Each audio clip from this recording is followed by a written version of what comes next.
కోపపడకుడు గాని పాపము చేయకుడి, సూర్యుడు అస్తమించు వరకు మీ కోపము నిలిచి ఉండకూడదు.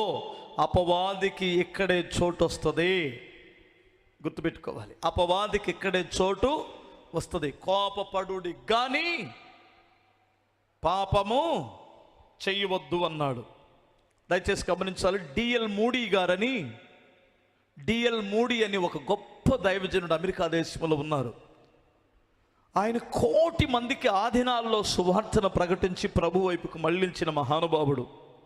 ఆయన కోపం విషయం వచ్చి ఒక మాట అన్నాడు. కోపము రాని క్రైస్తవుడు ఏం క్రైస్తవుడో, కోపము రాని క్రైస్తవుడు అసలు వాడు క్రైస్తవుడేనా? వాడు క్రైస్తవుడు కాదు. వాడి అసలు ఏం క్రైస్తవుడు? క్రైస్తవుడు కాదని కాదు, వాడు అసలు ఏం క్రైస్తవుడు అని ప్రశ్నించాడు. కోపాన్ని అదుపు చేసుకోలేని క్రైస్తవుడు క్రైస్తవుడే కాదు అన్నాడు. ఎంతమందికి అర్థమైంది? కోపము రాని క్రైస్తవుడు ఏం క్రైస్తవుడు?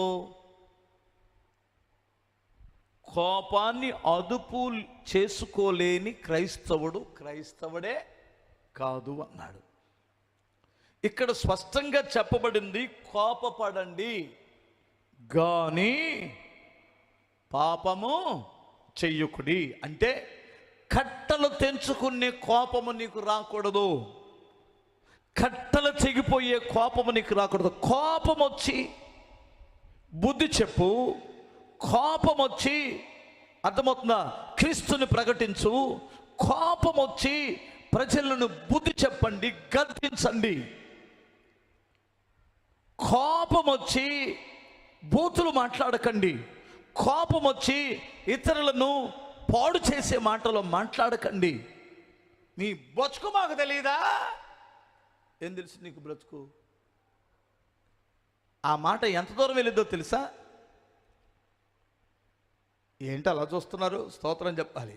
కోపం వచ్చి చర్చికి మానేసే వాళ్ళు ఉన్నారు, కోపం వచ్చి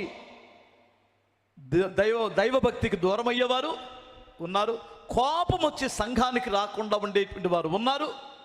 కోపం నువ్వెప్పుడు, నీకు కోపాన్ని కట్టలు దిగే కోపం ఎందుకు వస్తుందంటే నిన్ను సహవాసానికి దూరం చేయడానికి, పరిశుద్ధులకు దూరం చేయడానికి, దేవునికి దూరం చేయడానికి, నీ సాక్ష్యాన్ని పాడు చేయడానికి. అర్థమవుతుందా? నీ బంధాలు తెంచడానికి, నీ కుటుంబాన్ని పాడు చేయడానికి, సహవాసాన్ని ముక్కలు చేయడానికి నీలో కోపం, కట్టలు దిగే కోపం వస్తుంది. యేసు ప్రభు వారికి కూడా కోపం వచ్చింది. అర్థమవుతుందా?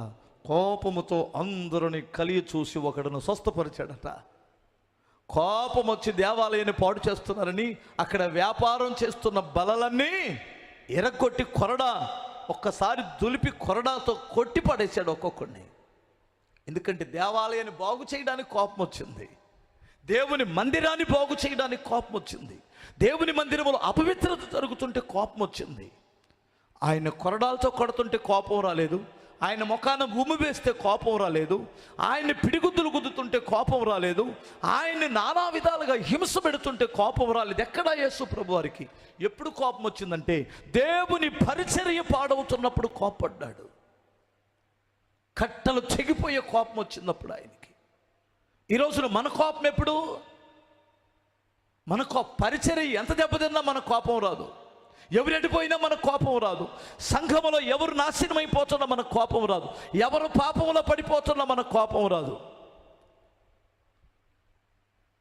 మన కొబ్బరి నూనె బాటలు కనపడకపోతే కోపం వస్తుంది, మన చెప్పులు కనపడకపోతే కోపం వస్తుంది. అర్థమవుతుందా? భోజనాల దగ్గర మనకు ప్లేట్ త్వరగా ఇవ్వకపోతే కోపం వస్తుంది. ఏమంటారు? స్తోత్రం చెప్పు. ఏమ్మా, తమ్ముడు జాగ్రత్తగానండి, అవును కాదా? అవునా కాదా? అసలు నీకు ఎప్పుడు కోపడాలో నీకు అర్థం కావట్లేదు. నీ పర్సనల్ విషయాల్లో కోపం ఆపు. దేవుని సంఘము విషయమై, దేవుని విషయమై కోపం, అది నిన్ను ఉన్నత శిఖరాలకు ఎక్కిస్తుంది.